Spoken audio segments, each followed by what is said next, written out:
Hello students, आज हम सब पढ़ेंगे फिजिक्स का एक टॉपिक इलेक्ट्रिक करंट। तो इलेक्ट्रिक करंट क्या होता है? इलेक्ट्रिक करंट जो होता है, the charge flowing per unit time is called electric current. जैसे ही चार्ज फ्लो करेगा एक जगह से दूसरे जगह, तो जब चार्ज फ्लो करेगा तो टाइम ऑटोमेटिक कुछ न कुछ लगेगा ही। जब चार्ज फ्लो करता है, charge flowing per unit time is called electric current. जैसे ही चार्ज फ्लो करेगा और उसी को हम टाइम से डिवाइड कर देंगे तो उसको हम क्या कहेंगे? इलेक्ट्रिक करंट कहते हैं। और जो इलेक्ट्रिक करंट होता है यानी आई बराबर क्या हो जाएंगे? Q I T. ये क्यू मतलब चार्ज हो गया, टी मतलब टाइम। यहाँ पर लिखा हुआ I for electric current, Q मतलब चार्ज, टी फॉर टाइम। अभी ऐसा यूनिट सभी चीज को मेजरमेंट करने के लिए कुछ न कुछ यूनिट दिया गया है। जस्ट उसी तरह से ऐसे जो इलेक्ट्रिक करंट का होता है ऐसा यूनिट वो क्या होते हैं? एम्पियर होता है, या फिर इसे क्या कह सकते हैं? Coulomb per second. Coulomb per second कैसे आता है? तो कूलम पर सेकंड, क्यू का ऐसे यूनिट क्या होता है? कूलम, और टाइम का सेकंड। तो कूलम को टाइम से भाग देंगे हम तो कूलम पर सेकंड हो जाएगा। यानी यहाँ 1 एम्पियर इज इक्वल टू ये भी लिखा जा सकता है कि 1 कूलम पर सेकंड होगा। यानी कि 1 सेकंड टाइम में अगर 1 कूलम चार्ज फ्लो होगा किसी वायर से, तो वहां पर जो करंट होगा, करंट का मान होगा, उसको हम कितना कहेंगे? 1 एम्पियर कहेंगे। अब ये तो ठीक है कि ये charge flowing per unit time हो गया इलेक्ट्रिक करंट। तो अब ये चार्ज क्या होता है? चार्ज, तो चार्ज होता है ये डेवलप किया जाता है। डेवलप कैसे होगा? Due to transfer of electron. जब इलेक्ट्रॉन एक बॉडी से दूसरे बॉडी में ट्रांसफर करता है तो वहां पर चार्ज डेवलप होता है। जैसे कि कोई एक एटम है, हम सब जानते हैं कि एटम जो होता है वो क्या होते हैं? न्यूट्रल होता है। यह भी न्यूट्रल है। अब यहाँ से जैसे ही इलेक्ट्रॉन ट्रांसफर होगा, यहाँ से यहाँ मान लेते हैं 2 इलेक्ट्रॉन ट्रांसफर हुआ, ये 1 एटम है, ये सेकंड एटम है। जैसे ही दो इलेक्ट्रॉन ट्रांसफर होगा तो इस पर कितना हो जाएगा? 2 को पॉजिटिव चार्ज, इस पर 2 को नेगेटिव चार्ज। ये बॉडी 1 है, ये बॉडी 2 है। तो इस तरह से चार्ज डेवलप होता है due to transfer of electron. अब चार्ज होता है जो 2 प्रकार का होता है। चार्ज कितने types? 2 types. First positive charge, second negative charge. तो पॉजिटिव चार्ज क्या होता है? इस पर 2 को माइनस चार्ज हुआ। तो चार्ज 2 टाइप्स, एक पॉजिटिव चार्ज होता है, एक negative charge. Positive charge develop तब होता है जब कोई बॉडी इलेक्ट्रॉन को क्या करे? लूज करे। जैसे यहाँ पर ये बॉडी 1 था, ये बॉडी 2 था।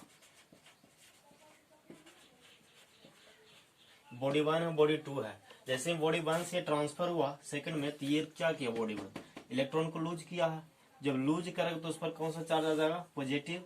जैसे ही कोई बॉडी गेन करता है तो उस पर कौन सा चार्ज आता है? निगेटिव आता है। तो पॉजिटिव चार्ज डेवलप तब होगा जब इलेक्ट्रॉन लूज करेगा, और निगेटिव चार्ज डेवलप तब होता है जब कोई भी बॉडी इलेक्ट्रॉन को गेन करता है। तो इस तरह से इलेक्ट्रॉन को कभी भी हम सब डिस्ट्रॉय नहीं करते हैं। इलेक्ट्रॉन हमेशा क्या होता है? एक बॉडी से दूसरे बॉडी में ट्रांसफर होता है।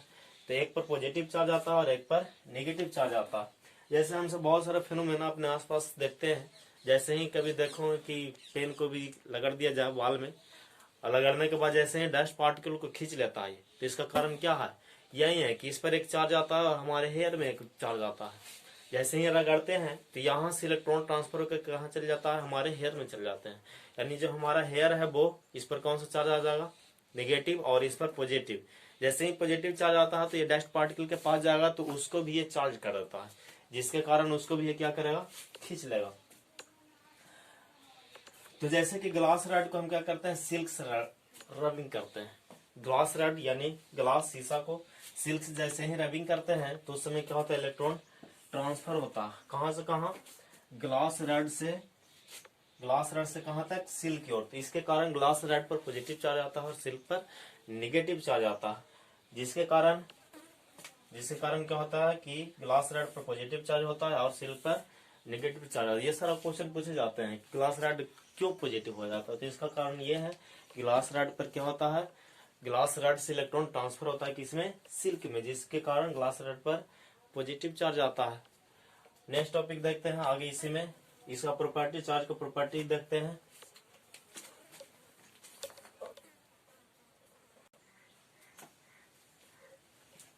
तो अब हम सब देखेंगे कि चार्ज का प्रॉपर्टी कौन कौन होता है। तो फर्स्ट प्रॉपर्टी है कि लार्ज चार्ज रिपेल करता है।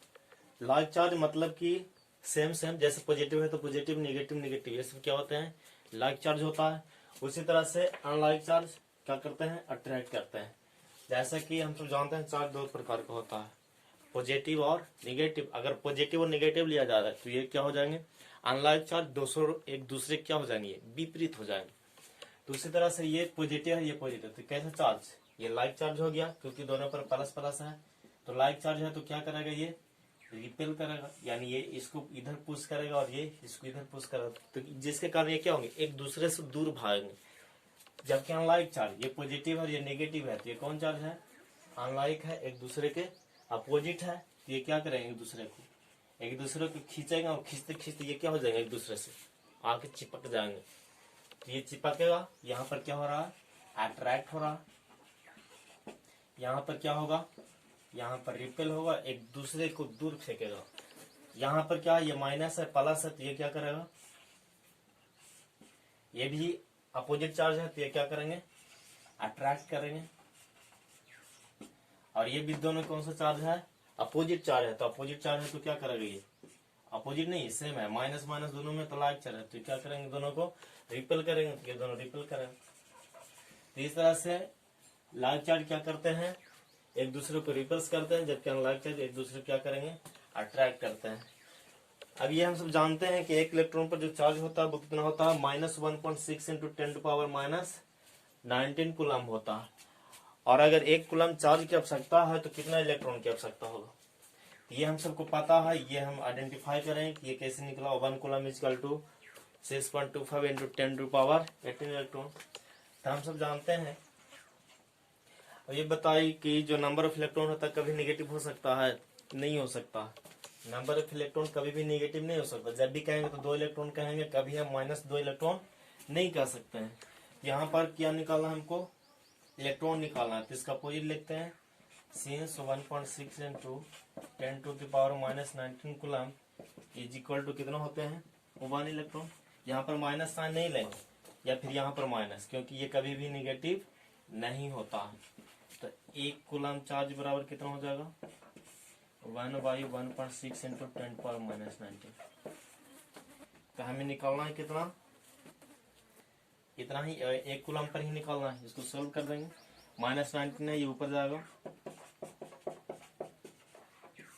माइनस है तो ऊपर जाएगा तो पॉजिटिव हो जाएगा,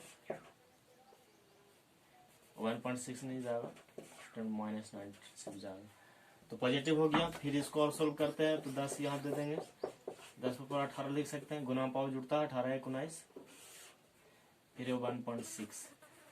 अब इसको यहाँ से हटाएंगे तो 1 0 आ जाएगा, तो 16 6 96, 4 16 दिन बाद 30, 8 16 85। 1 कूलम अगर चार्ज हमें चाहिए तो कितना इलेक्ट्रॉन चाहिए, 6.25 इंटू 10⁻18 इलेक्ट्रॉन की आवश्यकता पड़ जाएगा। अब एक क्वेश्चन है कि 30 कूलम चार्ज अगर फ्लो हो रहा है 2 मिनट में, तो इलेक्ट्रिक करंट कितना इससे पास हो रहा है। एक वायर में 30 कूलम चार्ज फ्लो हो रहा है 2 मिनट में, तो इससे इलेक्ट्रिक करंट कितना पास होगा। तो यहाँ पर क्यू कितना दिया हुआ है, 30 कूलम दिया है, टी दिया है 2 मिनट, हमें आई निकालना है। तो आई बराबर क्या होता है, QI/T होता है। तो इसको निकालने के लिए जब भी हम कोई भी न्यूमेरिकल बनाएं तो सबसे पहले SI यूनिट का यूज करते हैं। SI यूनिट क्या होता है, टाइम का, मिनट होता है नहीं होता है। SI यूनिट ऑफ टाइम क्या होता है, सेकंड होता है। तो इसको सेकंड में बदलेंगे तो 2 गुना 60 सेकंड, यानी 120 सेकंड हो जाएगा। अब सोल्व करते हैं, 30 कूलम 120 सेकंड, 3 चौके 12, 1/4 कूलम पर सेकंड, या फिर 4 को भाग देंगे इसी से, तो 0.25 कूलम पर सेकंड को हम एम्पीयर लिख सकते हैं। तो इतना कूलम चार्ज वायर के द्वारा फ्लो कर रहा है। नेक्स्ट टॉपिक आते हैं,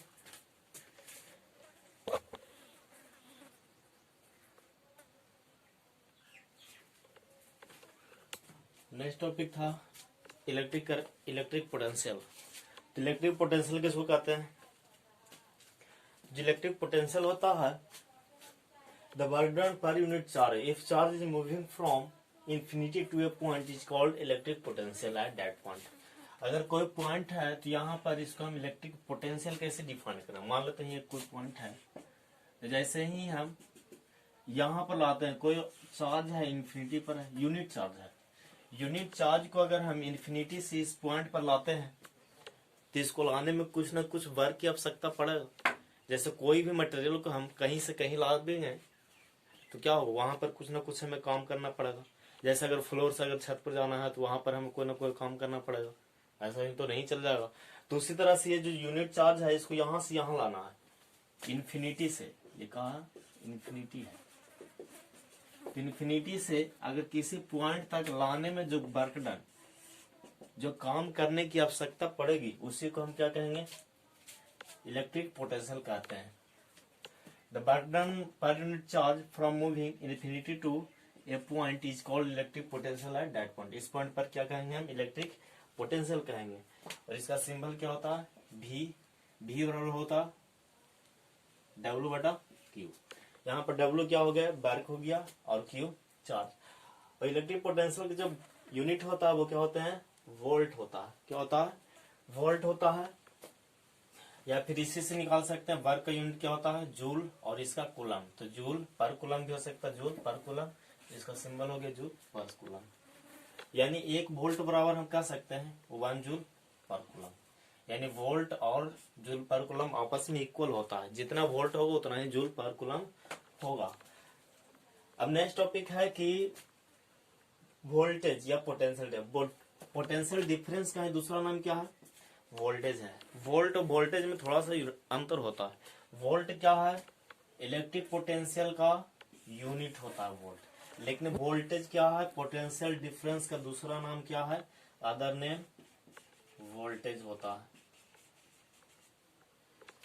तो पोटेंशियल डिफरेंस किसका है, unit charge move from one point to another point, then the work done required is called potential. यहाँ पर वर्क डन रिक्वायर्ड था इन्फिनिटी टू पॉइंट। अब ये कह रहा है कि एक पॉइंट से दूसरे पॉइंट तक ले जाने में, जैसे ए से, अगर ये ए है और बी है, तो ए से बी तक ले जाने में यहाँ पर चार्ज है, इस चार्ज को हमें यहां से यहां तक ले जाना, तो यहां से यहां तक ले जाने में कुछ ना कुछ वर्क डन की आवश्यकता पड़ेगा। तो उसी को हम क्या कहेंगे, potential difference. The work done required by unit charge from moving charge from one point to another point. एक पॉइंट से दूसरे पॉइंट तक चार्ज को, यूनिट चार्ज को ले जाने में जो वर्क डन की आवश्यकता पड़ता है, उसी को हम क्या कहेंगे, पोटेंशियल डिफरेंस कहते हैं। इसका सिंबल भी V होता है। यहाँ पर A से B तक ले दिया गया है तो VAB होगा। अब VAB क्या होगा, W बटा यूनिट चार्ज यहाँ पर भी ले जाया जाएगा। VAB को ऐसे भी लिखा जा सकता है, VA माइनस VB। जो पहले रहता है वो आगे लिखते हैं, बाद वाला बाद में, W बटा। इसका भी यूनिट क्या होगा, इसका भी यूनिट वोल्ट ही होता है या फिर जूल पर कूलम। तो इसका और इसका दोनों का जैसे यूनिट होता है वो क्या होता है, वोल्ट या फिर जूल पर कूलम। नेक्स्ट टॉपिक आते हैं,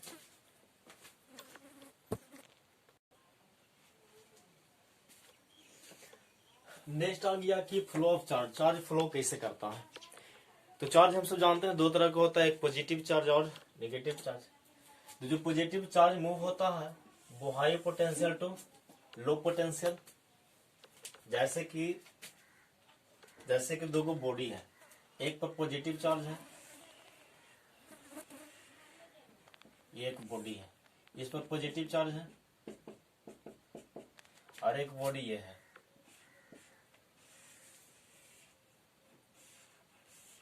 इस पर नेगेटिव चार्ज है। तो जो पॉजिटिव चार्ज होगा हमेशा high potential to low potential. जिस पर पॉजिटिव चार्ज होता है, अगर ये A है और ये B है, तो जिस पर पॉजिटिव चार्ज है उसका पोटेंशियल डिफरेंस ज्यादा होता है, VA greater than VB। Positive charge पर पोटेंशियल डिफरेंस क्या होता है, ज्यादा होता है। जो पॉजिटिव चार्ज होगा मूव, वो positive charge to negative charge होगा। लेकिन अगर नेगेटिव चार्ज, ये पॉजिटिव चार्ज है, लेकिन अगर नेगेटिव चार्ज को फ्लो कराना है तो वो किधर से होगा, low potential to high potential. ये लो है और ये हाई है, इधर से इधर होगा फ्लो। कहने का मतलब जो इलेक्ट्रॉन फ्लो होता है ये इधर से इधर फ्लो होगा। अब बात करें इलेक्ट्रॉन की फ्लो की, जो इलेक्ट्रॉन फ्लो करता है पॉजिटिव चार्ज फ्लो होगा पॉजिटिव टू नेगेटिव, और जो नेगेटिव चार्ज होता है वो नेगेटिव टू पॉजिटिव। अब अगला है कि direction of electric current. Electric current का डायरेक्शन कैसा होता है? यहाँ पर ये पॉजिटिव है और ये नेगेटिव है। यहाँ पर एक पॉजिटिव है और एक नेगेटिव है। तो यहाँ पर जो इलेक्ट्रॉन होगा यहाँ से इधर फ्लो करेगा, क्योंकि इलेक्ट्रॉन इस पर ज्यादा है। जब इलेक्ट्रॉन ज्यादा है तो यहाँ से यहाँ फ्लो करेगा। तो जो इलेक्ट्रिक करंट का डायरेक्शन होगा वो इससे जस्ट अपोजिट होता है। इलेक्ट्रिक करंट किधर फ्लो करने लगेगा?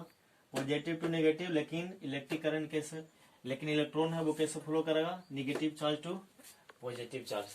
तो वही कह रहा है जो इलेक्ट्रिक करंट का डायरेक्शन होता है वो हमेशा क्या होता है?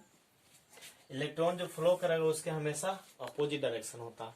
इलेक्ट्रॉन पर नेगेटिव चार्ज होता है तो नेगेटिव से पॉजिटिव फ्लो करेगा, लेकिन जो इलेक्ट्रिक करंट होता है जस्ट इसके अपोजिट होता है। जैसा कि हम डायग्राम में देख सकते हैं, अगर कोई बैटरी होता है, बैटरी से कोई बल्ब लगा हुआ है, यहाँ पर स्विच दे देते हैं, ये क्लोज करते हैं, तो ये पॉजिटिव चार्ज है, पॉजिटिव टर्मिनल है। कोई बैटरी में दो टर्मिनल, एक पॉजिटिव टर्मिनल और एक नेगेटिव टर्मिनल। तो जो इलेक्ट्रिक करंट होगा वो किधर से किधर होगा? Positive charge to negative charge. यहाँ जाएगा, यहाँ से पास करते करते फिर यहाँ चला आएगा। लेकिन जो इलेक्ट्रॉन होगा वो negative charge to positive charge flow करता है।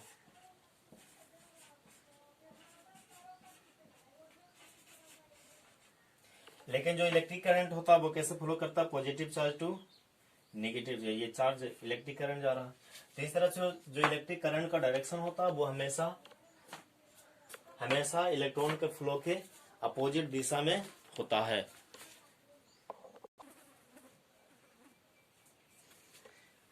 अभी जो फॉर्मूला पढ़ा उस पर न्यूमेरिकल देख लेते हैं। Potential difference at A point is 20 volt. एक पॉइंट पर जो पोटेंशियल डिफरेंस है वो कितना दिया हुआ है? 20 volt. The burden in bringing a charge of 0.5 coulomb. 0.5 coulomb charge है इन्फिनिटी टू ए पॉइंट।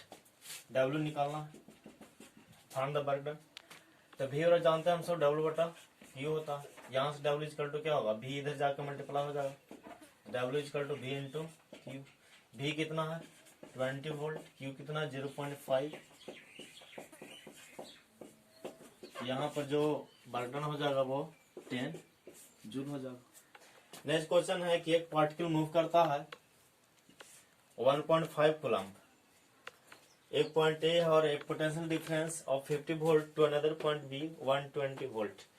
दो पॉइंट दिया हुआ है ए और बी। ए पर जो पोटेंशियल डिफरेंस दिया हुआ है वो 50 वोल्ट है और बी पर दिया हुआ है 120 volt. To another point B. अब चार्ज को ट्रांसफर करता है। A particle with a charge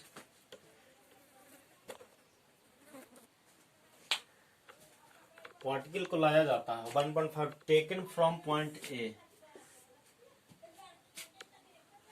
to a potential difference of 50 volt to 120 volt. तो कहाँ से लाया जाएगा? हम जानते हैं जो भी चार्ज ट्रांसफर होता है वो high voltage to high potential difference to low potential difference. यहाँ पर भी बी इक्वल टू क्या हो जाएंगे? W बटा Q। W यहाँ पर निकालना है, Q दिया गया है। Q कितना दिया हुआ है? 1.5 कूलम। तो भी बी ए कितना होगा? भी बी माइनस बी ए। भी बी ए इक्वल टू होगा भी बी माइनस बी ए, यानी 120 माइनस 50 यानी 70। यहाँ पर 70 हो गया। W निकालना है, Q का मान कितना दिया हुआ? 1.5 कूलम। तो यहाँ से W इक्वल टू हो जाएगा 70 इंटू 1.5, 15 7 75 से 105 जूल यहाँ पर वर्ग की आवश्यकता पड़ती है। आंसर हो जाएगा। Thank you for watching. जय हिंद, जय भारत।